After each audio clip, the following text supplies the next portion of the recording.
Hello everybody, my name is Jerry Bybee. I'm president of the Houston County Historic Society, and I'm sure glad to see everybody here tonight. I see a lot of new faces, and you're more than welcome to come back anytime, and we sure do appreciate you being here. To start off, George, would you lead us in the Pledge of Allegiance, please? We'll go with it. Pledge allegiance to the flag of the United States of America and to the republic for which it stands, one nation, under God, indivisible, with liberty and justice for all. Thank you. All right, minutes. Has everybody received last month's minutes, either through snail mail or email? If you haven't, raise your hand. If you're a member, you get the minutes every month. The membership for the Houston County Historic Society is $10 a year, and that covers our postage for mailing them out. So if you want to join, you can see Miss Betty before you leave tonight. And like I say, it's $10 a year, and most of that fund goes to the postage every night for the, or every month for the minutes. Financial report, Miss Betty, will you? The balance at the July meeting for the checking account was $3,045.27. Our income was $20.25. Our expenses were $322.45, leaving a balance in the checking account of $2,743.07. In our memorial brick account, we have a balance of $1,831.47. In our certificate of deposit, it is $10,759.64. Are there any questions about the expenses? Make the motion to pass. So moved. Second? Second. Everybody in favor say aye. Aye. All right, so accepted. Old business. One of the old businesses that we discussed at the last meeting is there's been donated to the Archives, Historic Society, your group with us on this. It's a 1917 World War II quilt. World War I, I'm sorry. It's not been donated to her. It's not? Okay. Well, it's been donated to, how about Houston County? Mitchell. Well, to Houston County from Brother Mitchell. Yeah, from Brother Mitchell. And we're going to take on the project of having it framed like the quilt back here behind the projector screen. And I have one of those. you have one of those quilts? Quilt, a Valor of Honor that was given away in 4th of July. Okay. It's a nationwide thing. They have issued 140,000. A beautiful quilt. It's a full-size quilt. And these women put together. This is a handmade quilt that was made during World War I and all the veterans. Oh, I'm sorry. That's okay, that's okay. We'd like to see yours, Bob, if you bring it in sometime and share it with us. We would like to see it. Okay. But we're trying to get an estimate on what it's going to cost to have it framed and protected. And once it's framed, we're going to hang it up at Tennessee Ridge Memorial Hall, or it's inside the meeting room, so this is where it's going to be. And as we gather more information about that, we'll discuss it and bring it up. The next thing is the signage out here, the L&N Railroad sign with the names and the in the pavilion. Two of the outside plaques have lost a little bit of their letterings. They've either melted or they've disassembled from where they were put at, and we're looking into having that repaired. And once we get some quotes on it, Mr. George has got some estimates on how much it's going to cost to fix the outside tube. And I've called Kent Glass twice, and this is a company that did the framing around it and put the plexiglass monomer, or the plastic Lexon, put the Lexon up, and we're going to see if it needs to be cleaned or if it's going to have to be replaced. So that was one of the projects that we talked about at the last meeting, about the Historic Society taking charge of and getting it fixed, because as everyone can well see, that the park is being done, almost completed in Erin, so we want to just finish our part of it. The second project that we have in the park is the memorial walk. or the Heritage Walk. We have, how many more spaces do we have in there? We figured to continue the walk to the end of where the red concrete is, we need 27 more. Okay, and I have order forms for them, and once we finish that, I believe that's all the bricks that we're going to lay. Somebody in the future can take over that project. Yeah. But right now, once we get to 27, we'll be to the end of the red walkway. And the city is wanting to finalize the walk with a, how big is the, would you like to come up? Mayor Bailey and the city are wanting to put a plaque, or actually a slab, right when you come in the walk, it'll be right centered from the opening, that has on it to commemorate this project, both the downtown project and the park project. And Jerry and Paul and I measured, and it's going to be a large slab. I got the estimate from Dixon Monument for them to do the slab with a certain amount of engraving on it, and they will deliver it. And I would like to make the motion. It was a pretty hefty price. It was going to be $1,200. And I would like to make the motion that we do that for the city at cost. In other words, not charge them extra, because they are going to help us finish out the brick walk. They're going to lay the concrete and have them lay the bricks for us. And so I think we need to let the city have their slab that they want to engrave for cost. So I make that motion. Do I hear a second? Second. Everybody in favor say aye. Aye. Anybody opposed? So be it. But we do need 27 more brick orders, so I'll think of whoever. And in the future, if anybody wants to take that project on, they are welcome. I will give them all the information they need to know. This includes either you can do a business, you can do Clubs. clubs, family members, birthdays, anniversaries of clubs, organizations, or memorials to anybody that you want to do. There's a limit of how many spaces. I don't think this is the limit now. There are a few more. Right, this is the limit when they first started the walk back in the 90s. Dixon Memorial can put more. This is like 2 lines of 18 characters. Dixon Memorial can put more than that. They can put, I think, if you go over and find Linda Daci's, once we get them laid, I think Linda's has 3 lines on it, but they can do more than 18 characters a line, and they can do at least 3 lines. Paul's here, maybe he can give us a timeline on when it will be done. Who? Paul, The mayor. Is would he? you is like he to address that, Paul? Oh, I was looking for you. You're hiding. You can't hide from me. And I do apologize for how I'm dressed. I almost forgot until Mr. Mayo walked in the pizza place, and I thought, I know why he's here. He's going to the Historical Society meeting that I'm supposed to be at. You want to come up here and talk? I can.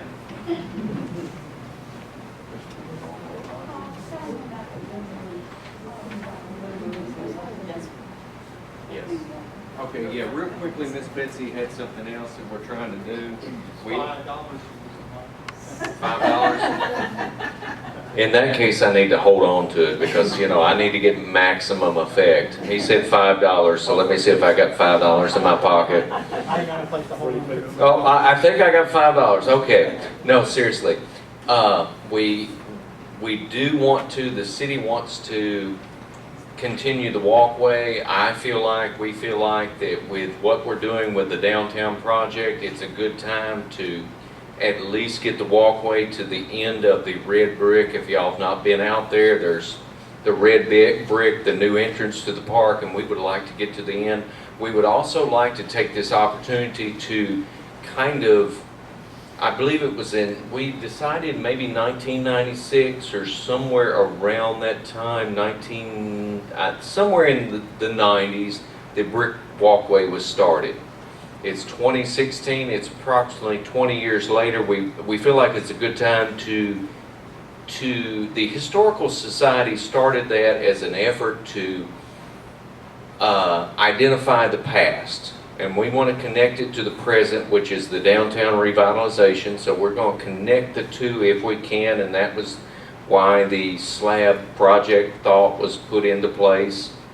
And so we feel like it's a good idea. We're right about the midway part on the entrance to the park, so it's a good time to put the slab. We'll connect the present to the past and hopefully join things together, and that's totally up to y'all, but that was my thoughts. And also what we're doing right now, when he said something about redoing the information about the railroad, which I've learned so much in the last year and a half from Ben Hagler, whose father worked on the railroad.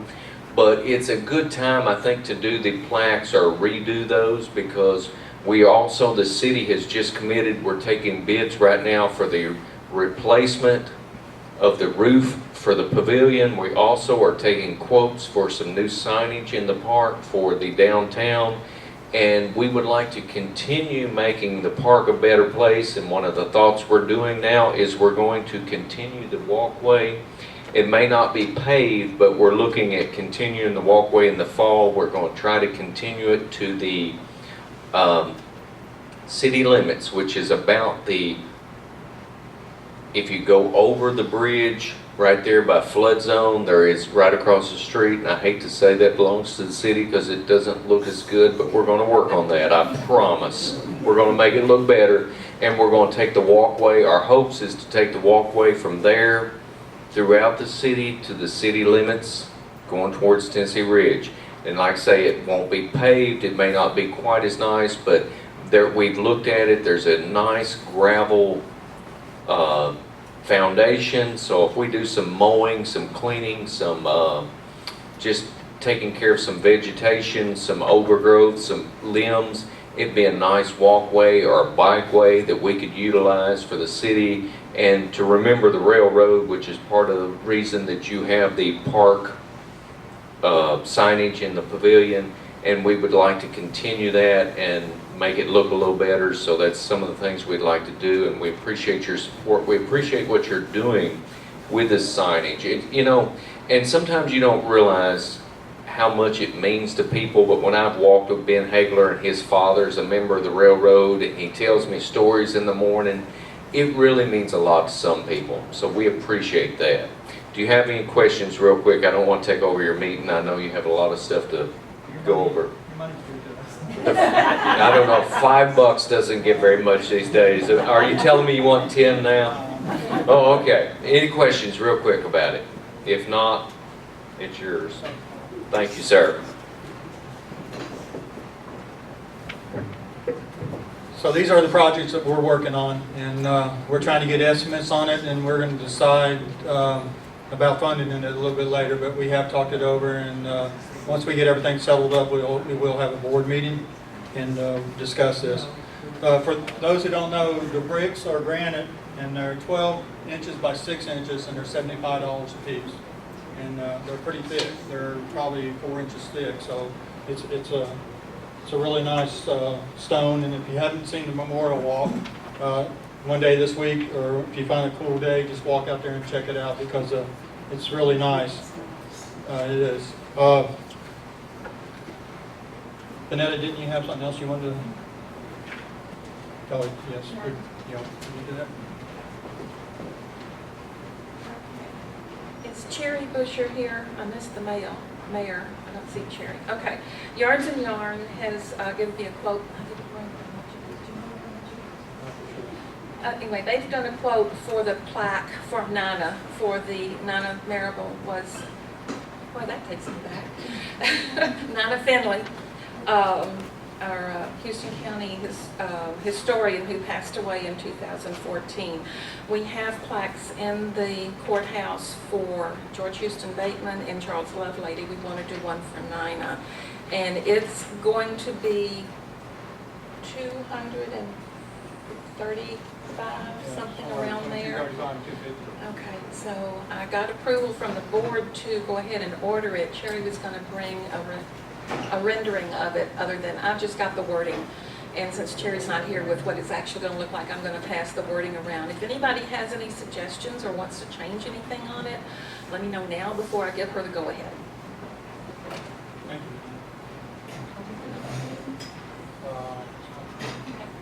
That's all of old business. All old business. New business. Sweet Tea and Southern Art is the fourth weekend in August, the 26th, 7th, and 8th at Shamrock Shenanigans. If you don't know that, it's put on by the Arts Council. It's a showcase for area artists, and it's free.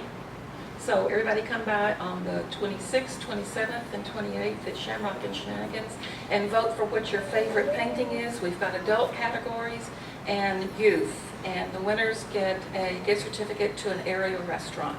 So we need people to come by and vote for their favorite. Thank you. All right, I'm gonna turn the mic over to Melissa. She's gonna introduce our guest speaker too, and she has a few things you want to talk about at the archive. So let's hear it from Melissa.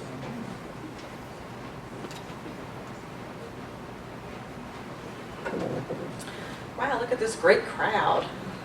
Thank you all for coming tonight. For those of you who don't know me, I'm Melissa Barker. I'm the Houston County Archivist. Our archives is located in the basement of the courthouse, which is just across the street.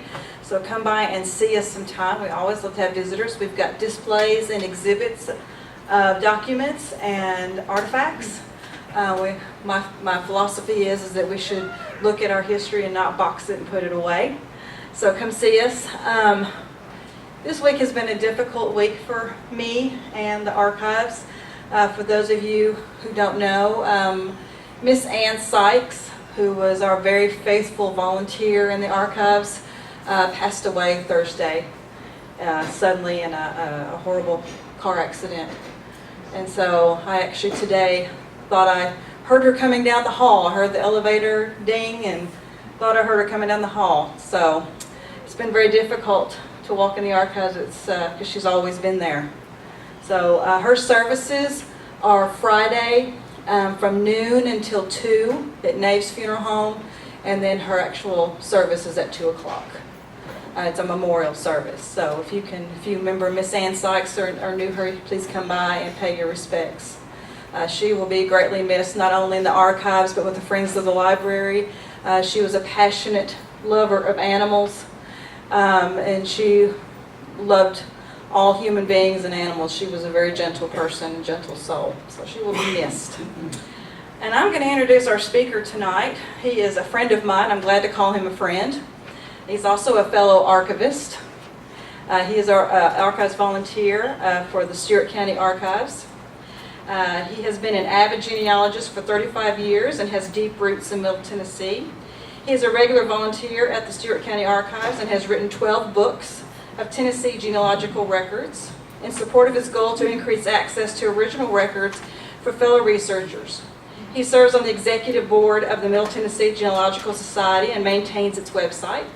He also maintains the Tennessee Gen Web County websites for Stewart and Montgomery counties. When he's not doing genealogy, which is rare, like most of us, Jim works in the IT department at the General Motors plant in Spring Hill. Now, I will also add that he is also the wonderful son of Miss Linda Long, who is here as well. And Mr. Long, I'm so sorry, I don't know your first name. But they are also here. Linda Long is also a volunteer at the Stewart County Archives, and I would like to say that she has been a mentor to me. I met her when I first started my archives career, and she is a wonderful lady. And so I will give you Mr. Jim Long.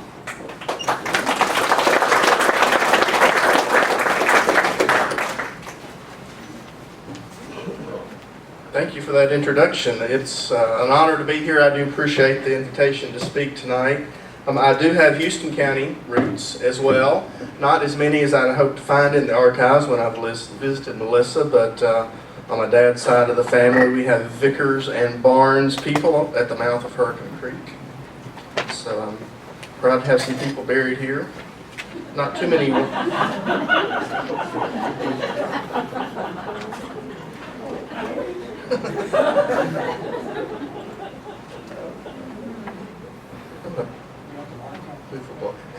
Actually, it might not be bad to turn off the lights. So, let me find the right button here. So the title, as you can see, I'll get here into presentation mode, of my talk is using archives records to separate fact from legend. So genealogy is kind of my passion. So in our So we search in our families. We all have family stories that have come down to us, and they may not always be true, and we may not know whether, which parts are true and which are not. We love those stories. There are stories, there are family, but sometimes additional information comes into that story, and we got to figure out what to do about it. We're not obligated to take this new information, because if we like our family story, we're going to keep it. But I like records. I love telling people about records. I love opening access to records. So I'm going to bring you some records from mainly the Stewart County Archives, but some other archives as well, about one legend in particular. And keep in mind, these kind of the distinction between facts and legend. The family story is what it is, may or may not change based on new information coming in. To illustrate the point, well, actually, I was just going to start out and just, by show of hands, does anybody have Jesse James in their family history that they know about? Family legend about Jesse James? Any Cherokee princesses in any family trees out there? We all have a lot of those. Which is false. I'm going to start out actually to illustrate my point with a little story from my own family. On the left there is my great-grandfather, John Thomas Long. The grandkids called him Papa John. And the family story for us is that he got in trouble for moonshining during Prohibition, and then he went to Bowling Green on weekends to serve his time. Now, when I grew up, that was a great story. Right? I started out genealogy pretty early, and I love that story because the names and dates of genealogy can be kind of boring. So there he is as a young man, and then a little bit later with his family, his wife, Nanny, who I knew, and then their 4 sons, one of whom is my grandfather and my dad's father. So I love that story, and supposedly my great-grandmother, while he was in prison, in jail rather, in Bowling Green, if people came calling for him, she would just say, "He's away." Okay, so Papa John, Bowling Green on weekends to serve his time. When the 1930 census came out, about, 14 years ago, like all genealogists, I start digging through it and looking for my family. And so I come across Papa John's family, except he's nowhere to be found. My great-grandmother Nanny's the head of the household. The 4 sons are there. Where was Papa John? Oh, well, this must have just been a weekend. The census taker came by on the weekend when he was away in Bowling Green serving time. One little problem is the census taker came by on a Tuesday. So that part of the family legend isn't holding up to fact so far. So I went looking for the Bowling Green census for Papa John there. He wasn't there either. Where did I find Papa John in the 1930 census? The Jackson County Jail in Gainsboro, Tennessee. There he is down at the bottom, John T. Long, prisoner, age 49. And I just, like 2 hours ago, did this math in my head. He was in this jail on his 50th birthday. So, again, he wasn't in Bowling Green. This was no weekend either. So that part of the family story is just falling apart with facts introduced into it. A great clue for me, because now I got to know the rest of the story, he was a federal prisoner. Very helpful word there. I knew that federal records would not have been tried in the local court system, but they would have been tried in Nashville, and the archives for those Nashville court records are in Atlanta. There's an National Archives branch south of Atlanta, and so I went to Atlanta looking for Papa John's court case to get to the bottom of the story, and I found it. And it's a little fuzzy there, but it's a picture from a docket, U.S. versus J.T. Long of Montgomery County, for violation of the Jones Act, sale and possession. That was prohibition to the lawyers. And sure enough, on March 11 in 1930, he was sentenced to 3 months in the Jackson County Jail. Not weekends, not Bowling Green, 3 months, and that's where he happened to be when the census taker came around. While I was there in Atlanta, I found out that this was not his first offense. It's his second offense that I know of. The first time he just got a fine, next time he got 3 months in jail. So, what do I do with my family story? He was away in Bowling Green on weekends. The facts say something different. What do I do? Well, what I've decided to do, this is my family, so I guess I can pick, is I incorporated both of them, because I've just told you the old story, the new story, and you see how both of them together make a better story. kind of incorporate both things, okay? So that is kind of the point I'm making here is, what do you do when new facts come to light, okay? But, as y'all know, I am not here to talk about my family. I am here to talk about Jack Hinson. So I want to look at some of the things that are part of his story and compare them to some perhaps new information, hopefully new information to some of y'all, so that those facts can be weighed against the other parts of his story, and those that have an interest can figure out what they want to do with that information. So let's start with some easy things about him that we can confirm with archives records. Oh, well, there's actually another part of this slide here. So part of the story, and a lot of that was, I'll say, codified by Colonel McKinney's book, may not necessarily be part of the family version of the story, but that he was a peaceful man, initially neutral in the war, that he became a sniper and guerrilla leader because his sons were killed, and then he killed dozens of Union troops. So kind of keep those in mind, because that's kind of the information I'm presenting related to that. But let's start off with a couple of things that are easy to confirm through archival records. 1850 census, here he is in Stewart County, age 42, birthplace out there says North Carolina. So that part seems easy enough.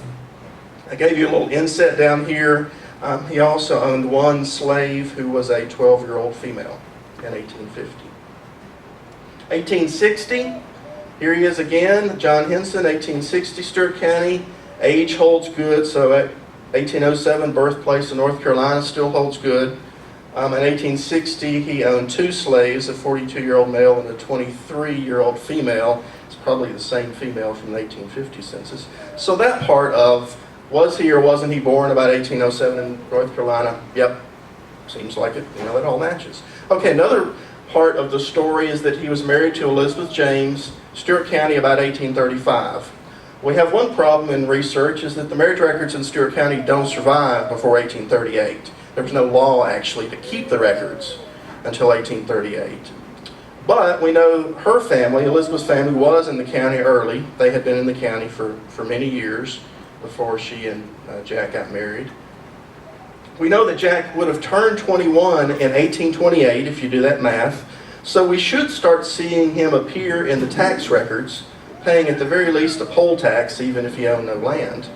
But he doesn't show up in the Stewart County tax records till 1839 when he's 32 years old. And the tax records survive, so my conclusion there is that he was not in Stewart County for those years. He may have come up here to get married to Elizabeth because that's where she lives, but he wasn't in Stewart County until 1839. Now we do have him in Humphreys County in 1836 and 37 tax lists, so it's probably that maybe he came up here to marry. Of course, you got to remember Humphreys and Stewart were adjoining counties at the time, so they could have lived just across the holler from each other. But he probably came into Stewart County in 1839. Okay. So I'm going to show you here now a series of records from the circuit court that we have in the Stewart County Archives, and these are specifically the loose records of the circuit court. These are those little pieces of paper that would have been involved in the court case.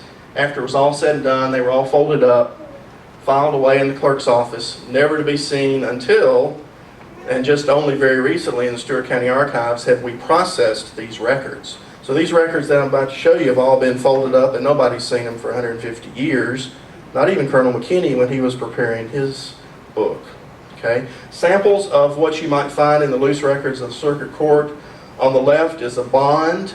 This is signed by John Hinson, and he has gone to court with one of his neighbors that he didn't get along with. He didn't like the verdict, so he's appealed to circuit court, and he's writing a bond promising that he will prosecute that appeal when it comes up for trial in the circuit court.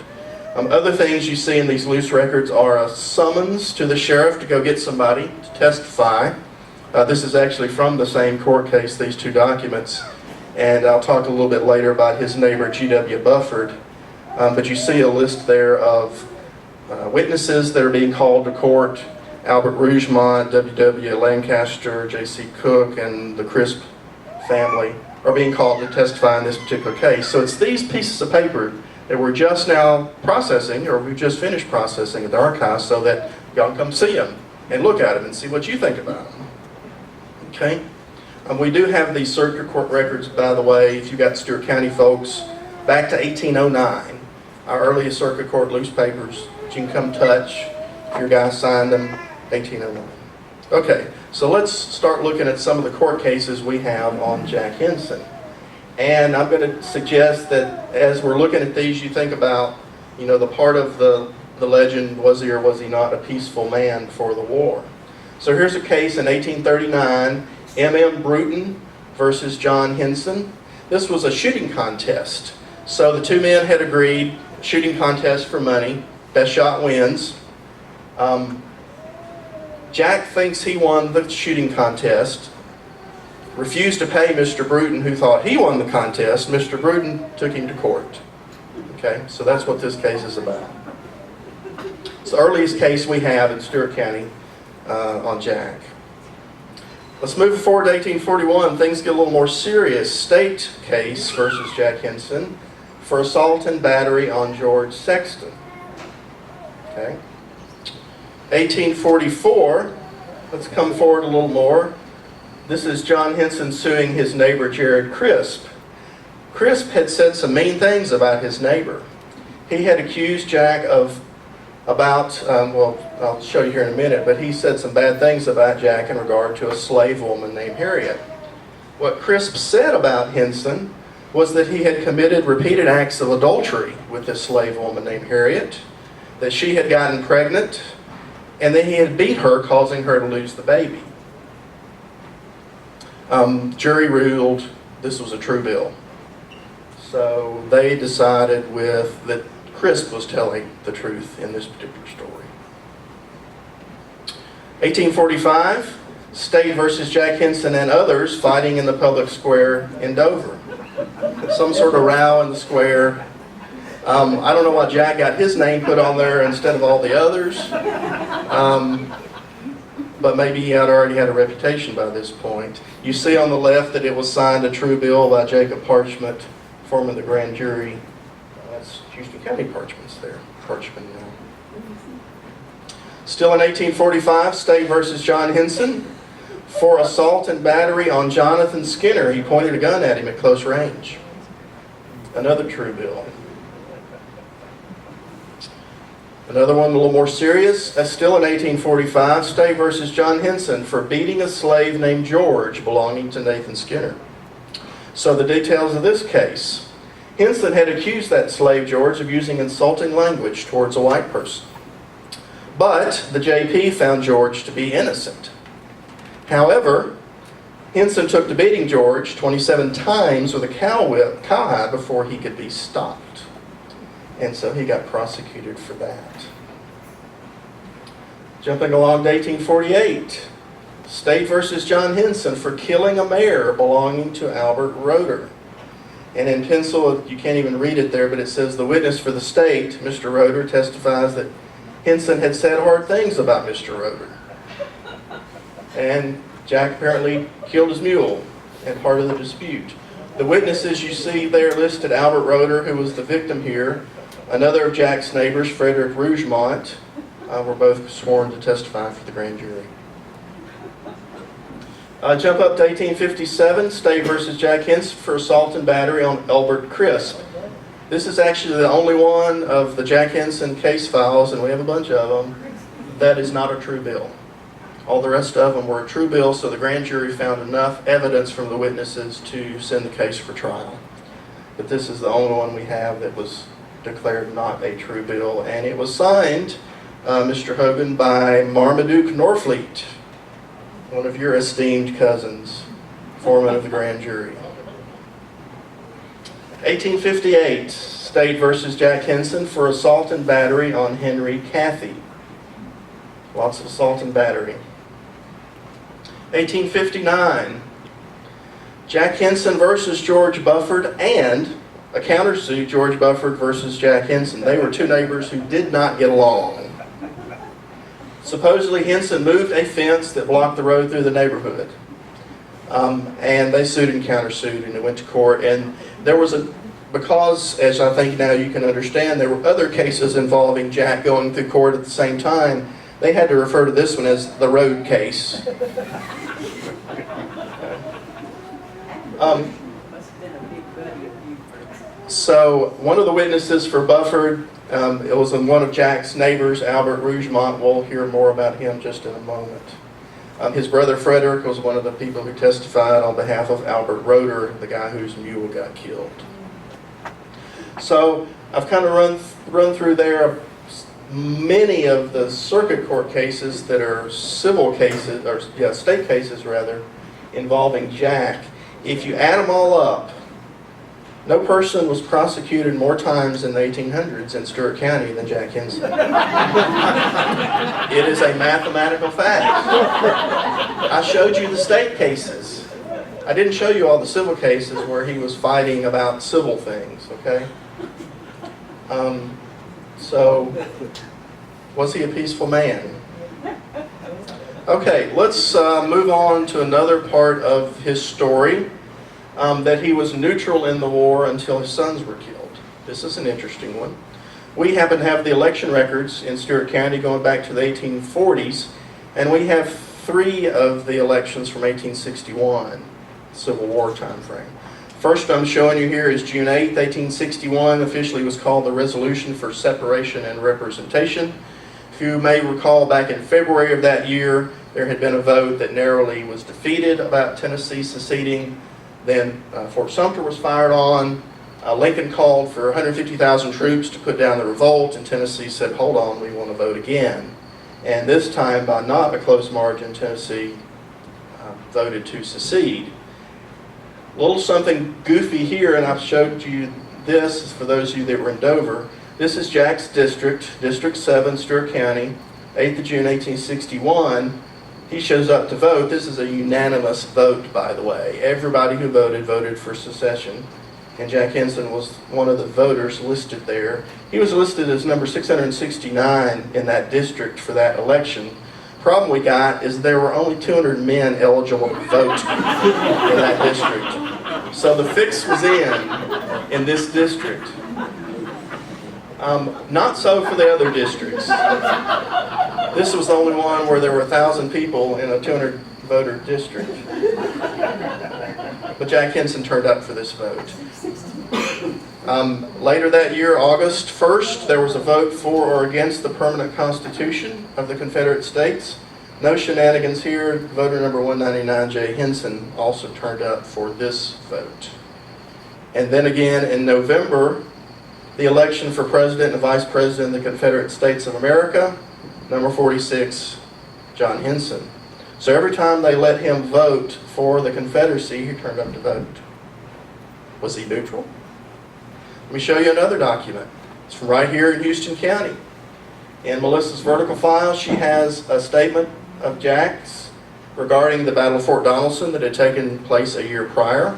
You can see the headline there, sworn statement of John Hinson. And he says there, I was in Dover on the morning of the 16th, February 1862, when the Fort Donelson Army was surrendered. In about a mile, I met the federal forces and fell in with General Grant. He says, I found the extreme east of the enemy's line to be right on the Winds Ferry Road. What enemy is he talking about there? The line that was on the Winds Ferry Road was the Union line, and he's calling them the enemy. So at least by February 1863, if not before, he was definitely on the southern side. And at the bottom of this document, he says, I knew that the whole of the intervening space was open and free from federal troops Sunday morning. There was nothing to have prevented our forces marching out and retreating towards Charlotte or Nashville. So the our there is the Confederate forces. This is in reference actually to Colonel Pillow's, General Pillow's decision not to evacuate the fort, but to retreat back into the fort. And he actually asked for Jack Hinson to provide this deposition to defend his decision months later when that was second guessed. So here's Jack's statement talking about the enemy and referring to the federal troops as the enemy. The signature at the bottom of this is not an original document. I'm sorry, Melissa. Not his original signature, but he swore this statement out before a justice of the peace from Murray County, Tennessee, February 2nd, 1863. Why was Jack down in Murray County? Okay, think about that date, February 2nd, 1863. In at least Colonel McKinney's version of the story, the sons were killed in the fall of 62. So by early 63, Jack is on the southern side, if you didn't believe he was before. Why is he in Murray County, though? That part I haven't figured out, because I have no evidence that Mr. Wilkes came up here to take that statement. So why was Jack down there? I will also point out that that date is the day before what is called the Battle of Dover, February 3rd, 1863, or the Second Battle of Fort Donelson. So Jack seems to have been down in the Murray County area at this time. It says, sworn to and subscribed before me, acting justice of the peace for Murray County, Tennessee, this February 2nd, 1863. And underneath it says, signed, James H. Wilkes, J.P. for Murray County.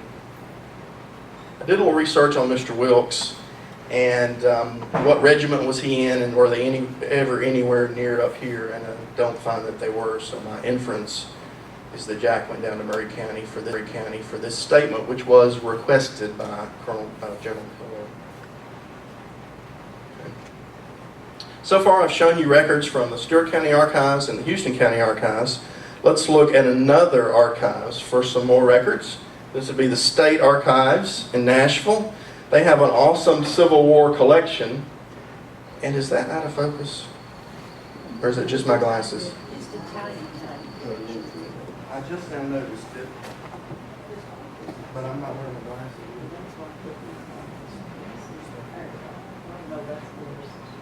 I'm not wearing my glasses. If you don't mind. Sorry about that. Thank you. I just now noticed that. Okay, thank you. Well, I'll tell you what it says if you can't read it. Okay, so TSLA has an awesome collection of Civil War material online. Okay? In my opinion, it's one of the best places to search for women during this time period. And in particular, I want to show you one collection that is online at the State Archives. It's very relevant to our story tonight. And that is the Union Provost Marshal records from Tennessee. If you go to the Civil War page for the State Archives and scroll all the way to the bottom, you'll find the Union Provost Marshal records. Union Provost Marshal, as it describes there, was the law and order in the occupied areas. So after Fort Donelson fell, Provost Marshal was dispensing justice in that part of the state instead of the regular county court system. Okay. So this Union Provost Marshal records from Tennessee is an awesome, awesome collection. It's in two parts at TSLA. One of them is called Microfilm Collection 1047, Provost Marshal files relating to papers relating to individual civilians, 300 rolls of microfilm for your viewing pleasure. But it is alphabetized by surname, so that's pretty easy to go find which reel has your guy on it to search it.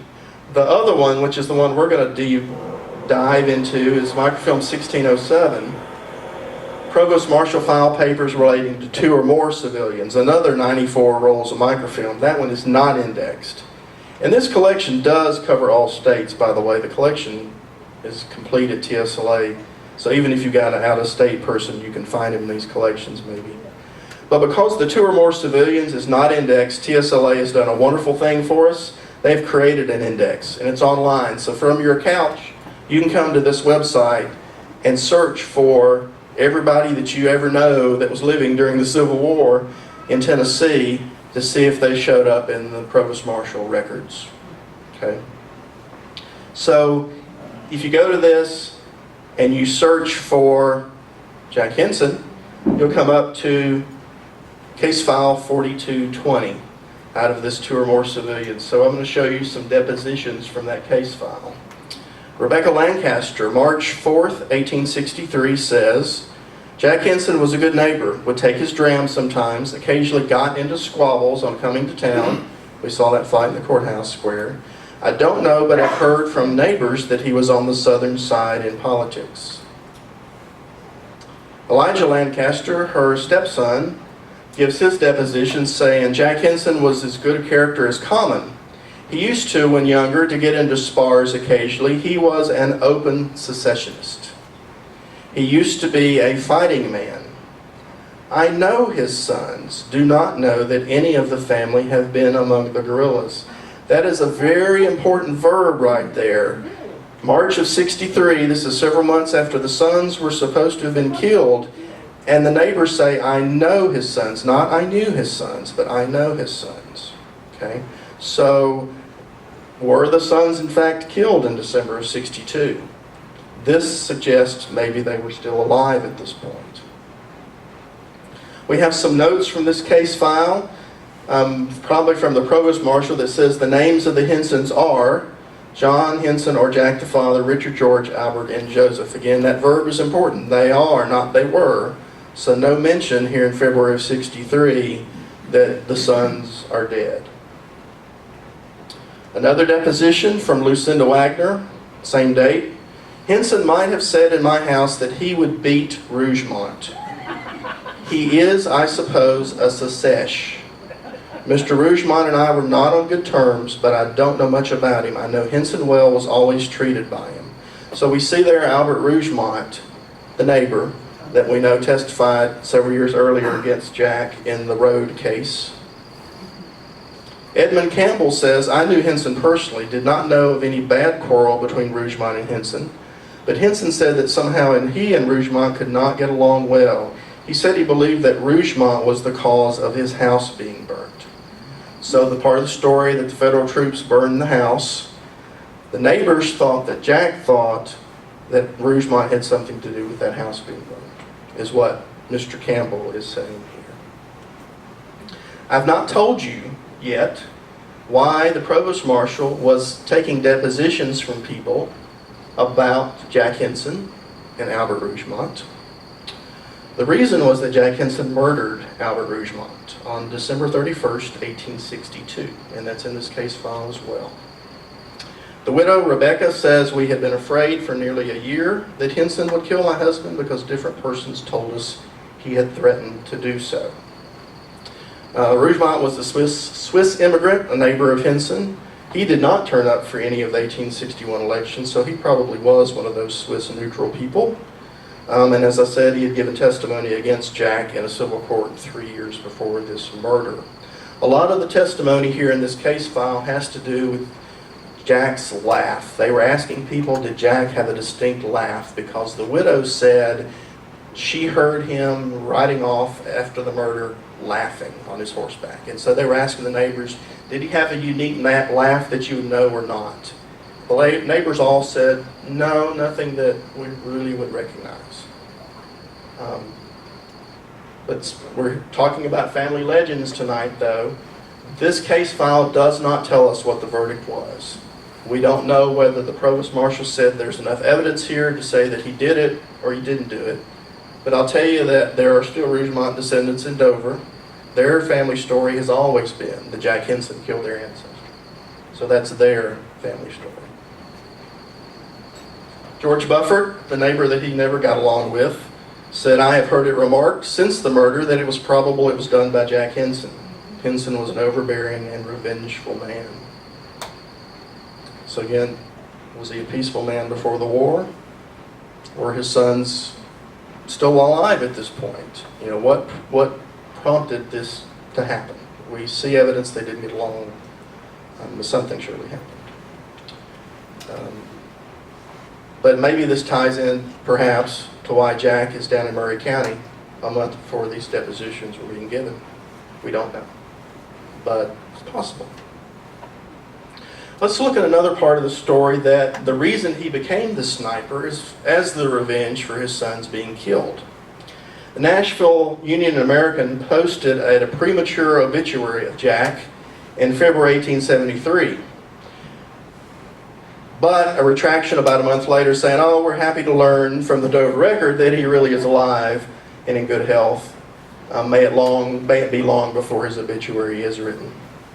But we need to look at the first paragraph of this very carefully, because I think it tells us what the story was. In the early part of the late Civil War, the humble home of an aged gentleman named Jack Hinson, Stewart County, was burned by a party of federal soldiers, and the lady members of the family subjected to barbarous treatment by the rude soldiery.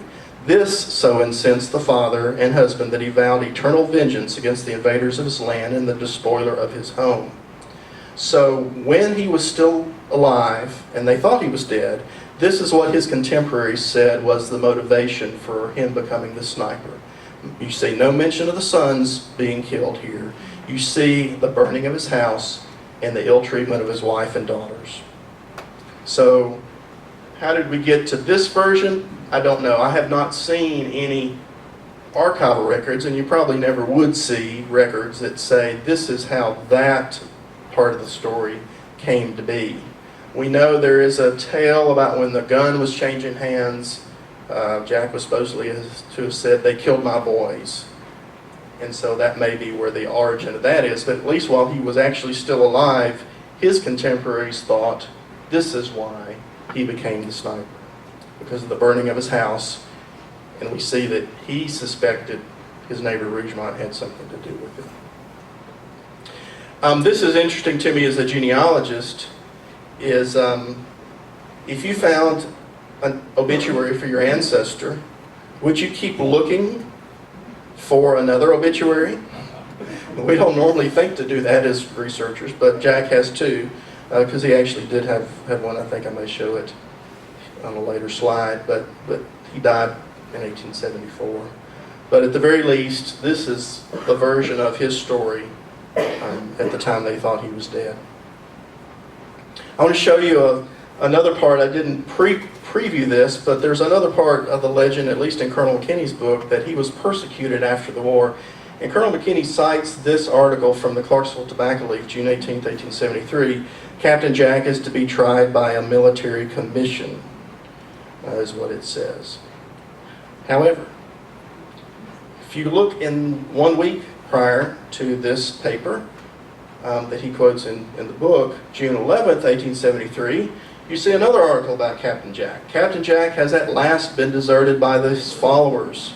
It mentions the valiant chief with the word chief capitalized, and says he surrendered because the loss of a squaw or papoose. What's going on here? That doesn't make any sense. This Captain Jack is not our Captain Jack. This Captain Jack was all over the newspapers in 1873. He was a Modoc Indian chief who was waging war out in Oregon and California. So if you read the 1873 papers, you're going to see all sorts of articles about Captain Jack. The one that Colonel McKinney quoted in his book is that guy, not our guy. This is the Tobacco Leaf. There was no Leaf Chronicle at that time, but there were two papers in Clarksville. There was the Chronicle and the Tobacco Leaf that eventually formed the Leaf Chronicle we know today. This paper is not online. You've got to go to TSLA or Clarksville to see the microfilm. There's not a picture of Captain Jack. I pulled that off the internet. But you got to be careful when you're looking for clues to fill in the story. You might not be seeing the whole picture, like maybe happened here. In the Weekly Chronicle, the other paper, a year later, here's his actual obituary, that he died 28th of April, 1874, very sudden. There's even a little bit of controversy about this, because the obituary says he was buried at Joel Boyd's on Bear Creek, but some people have him in Cane Creek Cemetery. I don't know. Not my family. I haven't done a lot of research on him, but there's even controversy about that, or a lack of clarity about that. So, in review, we've kind of proven some of the easy stuff. Absolutely a Civil War sniper. If you have a chance to see the rifle, it is impressive to see. But based on the new information that I've shared with you tonight, was he a peaceful man? Was he neutral in the war? Was his revenge because two of his sons were killed? So when you can compare the legend alongside the facts that you can find in archives, what do you do with the legend? And it's your choice to make on how you process the new information in light of what you know, what you want to know, what you think you know. I would encourage y'all to seek out as many archives records as you can involved with your family story, just to get all the information in front of you and then decide where to go from there. Thank you very much for your time.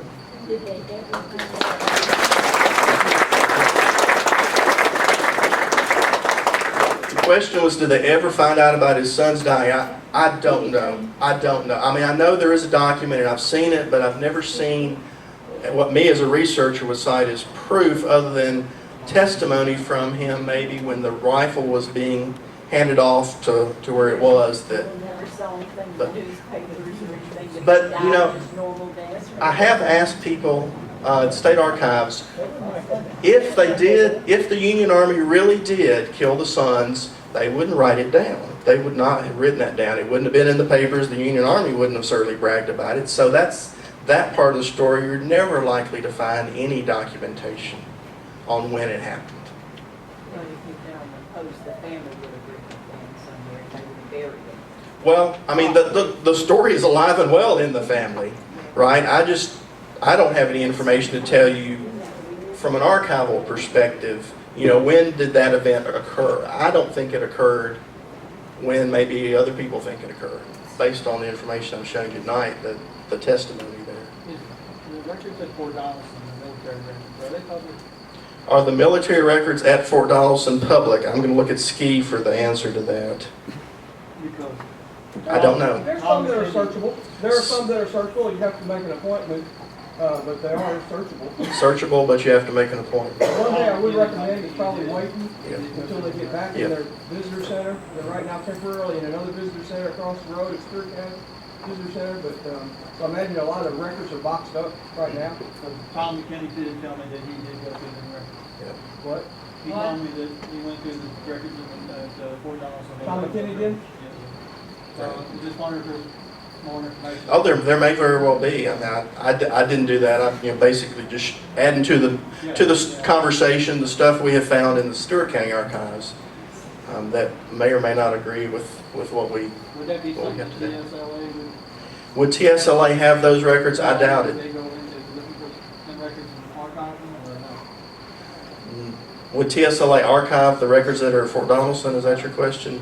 No, because that is considered a federal location, and so TSLA would not. Now, the National Archives should be archiving that information if they haven't already, but I don't know if they have or not. I think at the time when he was writing the book, they were. There is a set of official records too, books that are online now, and they're also on CD.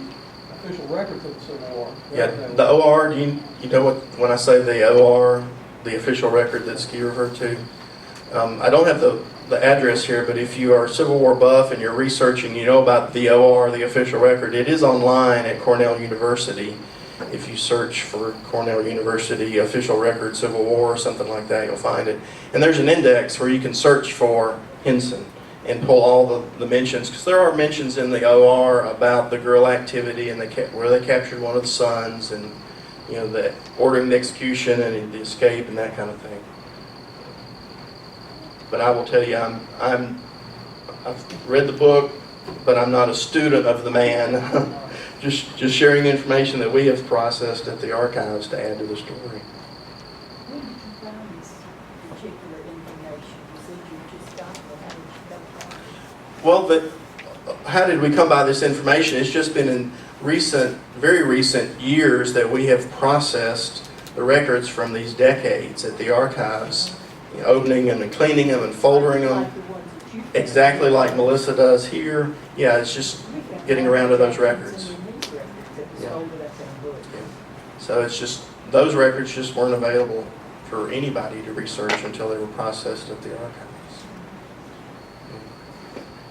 And then some of the others, like the ones I showed you from TSLA, the Union Provost Marshal records, they have been around, you know, forever on microfilm. So certainly somebody like Colonel McKinney would have had access to those. Yes, sir. I have a question that I'd like to ask. That's pertaining to Jack's gravesite over at Cane Creek. Now, I have a photo of his supposedly headstone. Can you elaborate on that? Now, I've heard tales that he's actually there, but he's not actually there. Or, Right. Can I elaborate on where he is buried? No. Do you know whether or not this is true, where the headstone is At Cane Creek? I don't know. I don't know where he's buried. You know, you see what the obituary said was Bear Creek up in Stewart County. right? But the family, I think, has said Cane Creek Cemetery is where he's at. Well, now, So I've heard he's at LBL. He died in Magnolia, and that is on White Oak. And I wonder why they would carry his body all the way to Stewart County to bury him. Back then, you know, it'd be a job carrying a corpse from White Oak all the way over into Stewart County. Right. Yeah, why would they have taken him all the way up Of course, there? It was Stewart County then, before Houston County was formed in 1871. But he died in 1874, though still he was Yeah, Houston County. it already was Houston County when he died, right? The Yeah. land that he bought when he relocated was sold him by my great-great-grandfather, German Jackson. He sold him the land, a sawmill, and a grist mill. Very good. So my family was involved with Jack Hinson. Then Anybody else? Yes, sir. I have a picture of Jack's headstone there at Kane. Then we really don't know whether that's really true or not. You know, Right. I think everybody wants to know. but Well, maybe not everybody, because there are some people that want him to be buried somewhere else. Then they're competing theories, so somebody's going to be unhappy if the truth comes out on that. What about the 1870 census of the headstones? 1870 census. You know, I didn't put that in there, and I'm not sure I have pulled it. I don't know. He would have still been in Stewart County by, you know, at that point. I'm not sure I've looked at that. So the boys would probably have been married to them if they were alive. Right, yeah, the exception of very youngest children should have already been gone and out of the house by 1870. If they started household in 1835, then his kids were full grown by then. Okay. Again, I appreciate the invitation. Thank you.